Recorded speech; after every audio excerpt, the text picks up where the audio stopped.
জীৱনত বহু মানুহ লগ পাইছোঁ,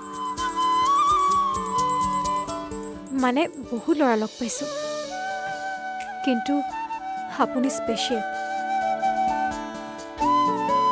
নাজানো কি আছে আপোনাৰ তাত।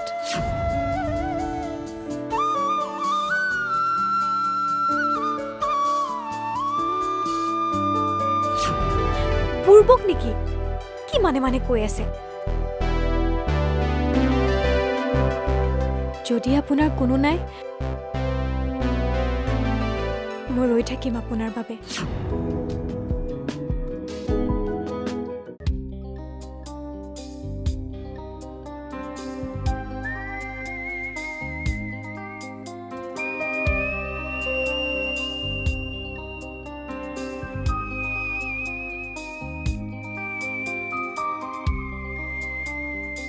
কিনো এনেকে হাঁহি আছা অদিতি?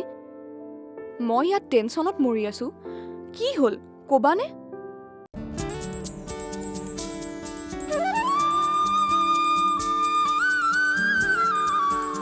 কৈ দিলোঁ।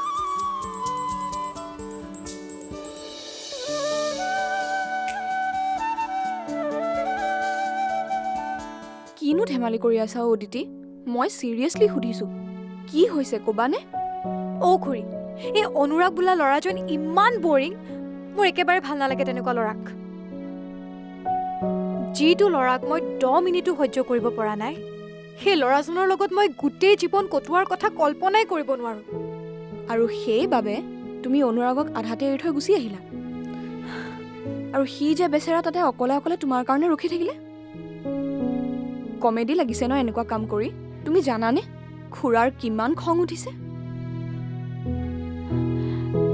কিন্তু মই বিচাৰি পালোঁ। মানে সেইজন ল'ৰা, যাৰ লগত মই গোটেই জীৱন থাকিলেও আমনি নালাগে। কোন সেই ল'ৰাজন? শ্যাম।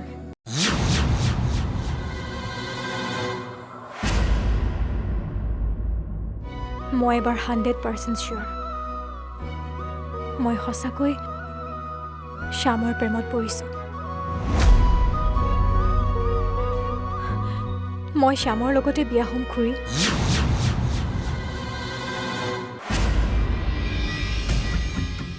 কৈছিলোৱেই মই তাইক মোৰ সন্মান ৰাখিবি বুলি। নাই, ভুল মোৰেই। মই তাইৰ কথা শুনিবই নালাগিছিল। এতিয়া উপলব্ধি কৰিলে কি হ'ব? যি সন্মান যাব লগা আছিল সেয়াতো গ'লেই।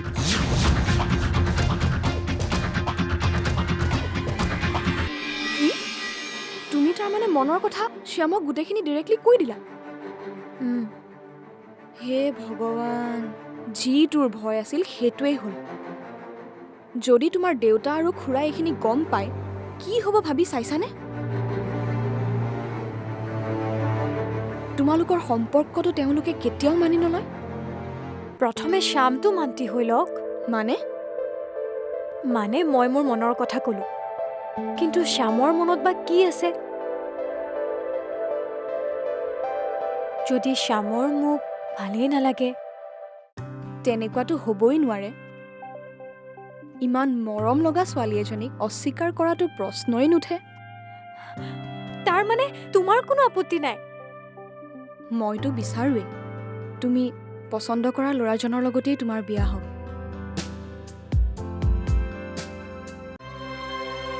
কিন্তু মই বিচাৰিলেইতো নহ'ব।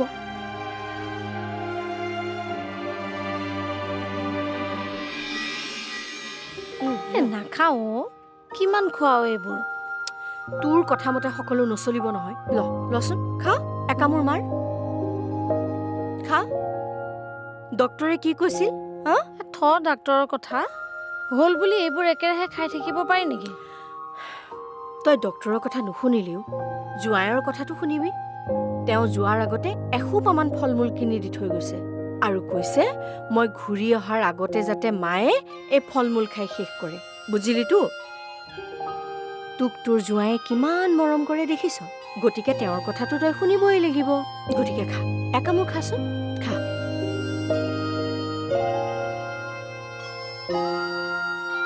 মোৰো বৰ ভাগ্য অপৰাজিতা। কিমানজন জোঁৱায়ে এনেকে শাহুৱেকক চাই কচোন।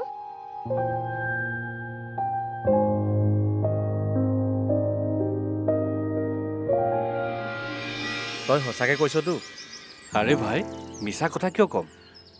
তাই কথাটো ক'বলৈ নিজে মোৰ অফিচলৈ আহিছে।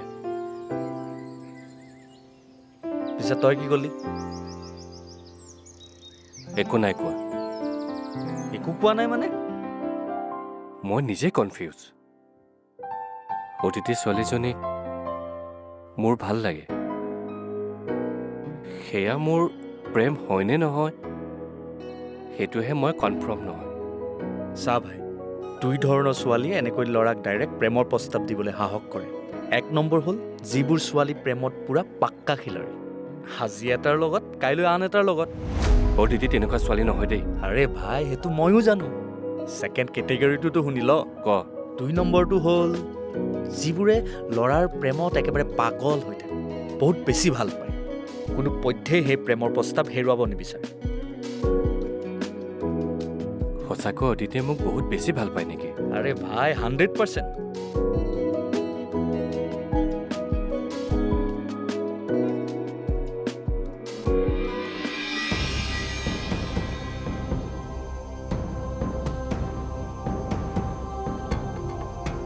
দাদা, চাহ লওক। এই ছোৱালীজনীয়ে মোৰ মান সন্মান সকলো শেষ কৰিলে। আচলতে দাদা, অদিতিয়ে সকলোখিনি কথাই মোক কৈছিল। তাই তেনেকৈ গুচি অহাৰ এটা কাৰণ আছে। তাই আচলতে অনুৰাগক লাজ কৰিছে। লাজ? আমাৰ ছোৱালীজনীৰ আৰু কিমান গুণ বাখানিম দাদা? আপুনিতো জানেই, অন্য ছোৱালীৰ দৰে ল'ৰাৰ লগত ঘূৰি ফুৰা তাই স্বভাৱ নাই। আজিলৈকে কোনো ল'ৰা বন্ধুৱে হৈ নাপালে। তেনেতে হঠাতে যদি এটা ল'ৰাৰ লগত কথা পাতিবলৈ যায়, অলপতো লাজ কৰিবই দাদা। সেইটো জানো স্বাভাৱিক নহয়?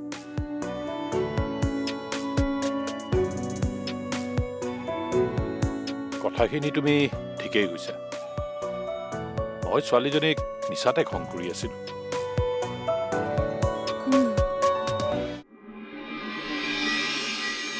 কি হ'ল শ্যাম, দুয়োকে এনেদৰে বহুৱাই ল'লা যে? কি কথা শ্যাম? কথাটো মই কেনেকৈ আৰম্ভ কৰোঁ একো ভাবি পোৱা নাই। মোৰ লাজ লাগিছে।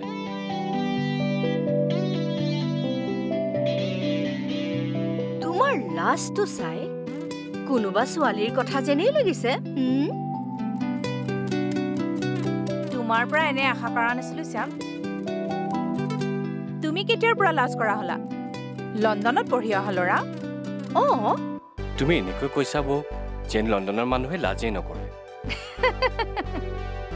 তেনেহ'লে কথাটো নোকোৱা কিয়? কি নাম ছোৱালীজনীৰ? মানে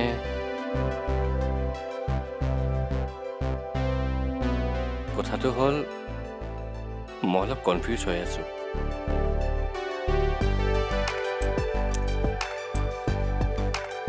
প্ৰেম কি বস্তু?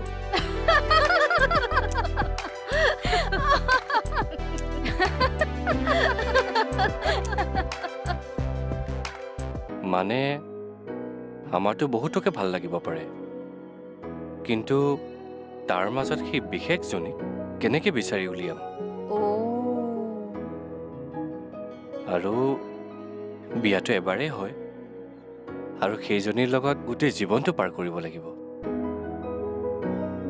মানে মই ৰিস্ক ল'ব বিচৰা নাই। এইবোৰ কথা সুধিবলৈ লাজ লগা নাই? তোমালোকেতো প্ৰেম কৰি বিয়া হৈছা, সেইবাবে সুধিছো। এইবোৰ প্ৰশ্নৰ উত্তৰ আমি দিব নোৱাৰো। উত্তৰ তোমাৰ হাততেই থাকিব। তুমি বেছিকৈ চিন্তা কৰিছা। ইমান চিন্তা নকৰিবা। প্ৰেম মগজুৰে নহয়, অনুভৱতহে প্ৰেম থাকে। বাকী তুমিয়ে বুজাই দিয়া। ল'ৰাই এতিয়ালৈকে সমস্যাৰ কথা কোৱাই নাই, সমাধান কেনেকে দিম? মানে ছোৱালী এজনী আছে,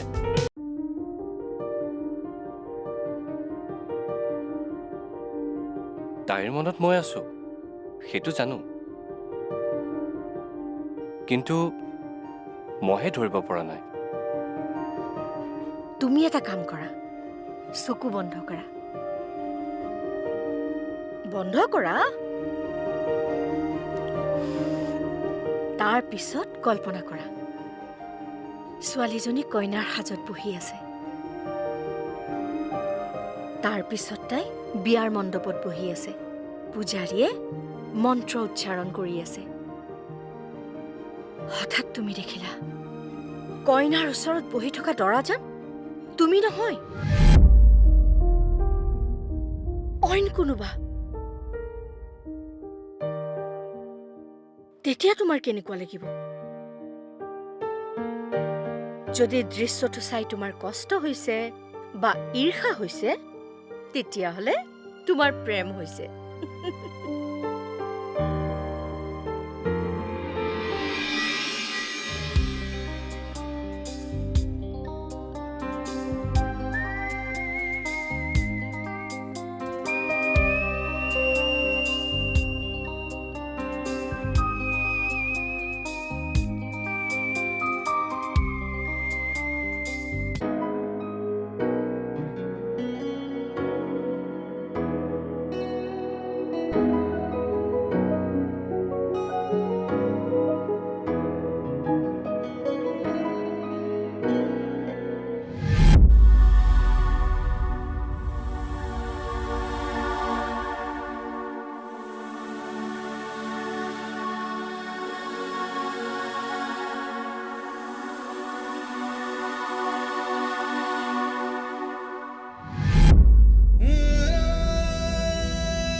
কি হ'ল শ্যাম?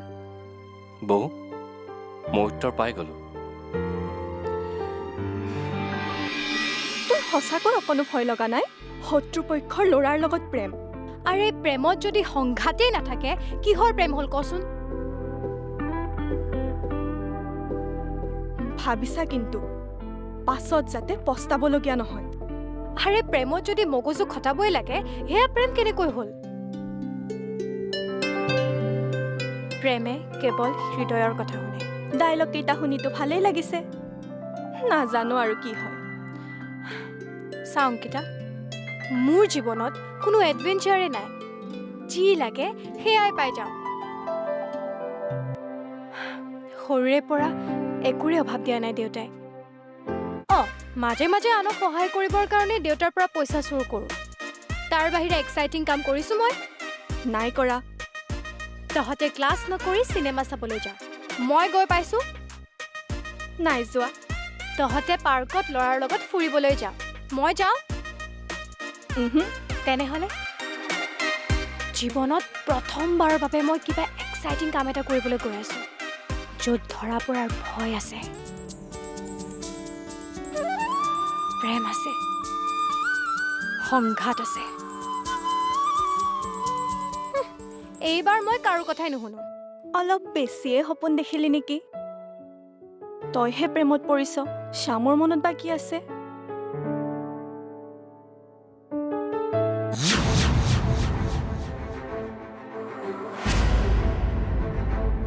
আৰে অংকিতা, তুমি কেতিয়া আহিলা?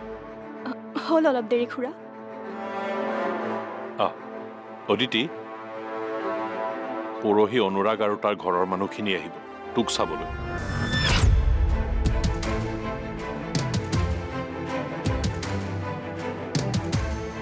এনেইতো বিয়াখন ঠিক হৈছেই, এয়াতো নিয়মহে। আৰু অংকিতা তুমিও আহিবা অলপ জলদি আহিবা অতিথিক ভালকৈ সজাব লাগিব নহয়